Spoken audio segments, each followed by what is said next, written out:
प्राचीन समय में एक बहुत ही सुंदर राज्य था जिसका नाम था नूर महल। वहाँ के राजा की एक ही बेटी थी, राजकुमारी लियाना। उसकी खूबसूरती के किस्से दूर दूर तक मशहूर थे, लेकिन सबसे अनोखी बात थी उसके लंबे, घने और चमकते सुनहरे बाल। लोग कहते थे कि जब वह चलती तो उसके बालों से ऐसी रोशनी फैलती जैसे किसी ने सूरज को पकड़कर रेशमी डोरियों में बांध दिया हो। महल के लोग उसे बहुत चाहते थे, लेकिन लियाना अक्सर ऊंची दीवारों के बीच खुद को कैद सा महसूस करती। अगली सुबह उसने अपने सुनहरे बाल कपड़े में छुपाए, साधारण कपड़े पहने और चुपके से महल से निकल गई। जब वह पास के गांव पहुंची, तो दृश्य बहुत दुखद था।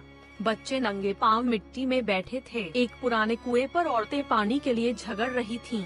एक बूढ़ा आदमी ठंडी जमीन पर बैठा खांसते खांसते हाँफ रहा था। लियाना ने सबसे पहले उसी बीमार बुजुर्ग को पानी पिलाया और अपना दुपट्टा उसके ऊपर डाल दिया। जब उसकी तकलीफ ज्यादा देखी तो उसने साहस करके अपने सुनहरे बालों की एक पतली लट काटी और उसके हाथ में रख दी। जैसे ही वह लट उसकी हथेली में पहुंची, उसकी सांसें धीरे धीरे सामान्य होने लगीं। लोगों ने इसे चमत्कार समझा, लेकिन लियाना ने अपना राज छुपा लिया। रात में वह एक अनाथालय गई, जहाँ बच्चे भूखे बैठे थे।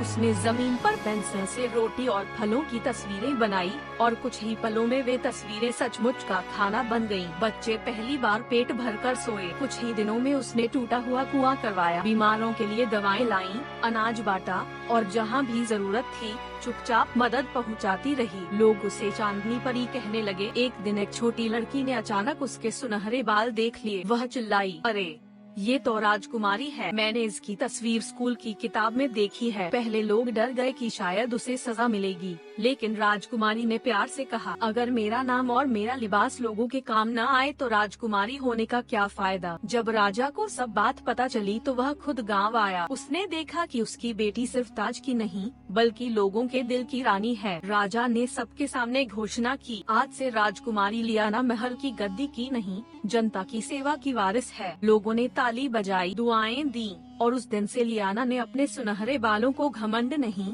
बल्कि नेमत समझकर बांटना शुरू कर दिया। अंत में एक बुजुर्ग ने कहा, सुनहरे बाल नहीं, सुनहरा दिल दुनिया बदलता है।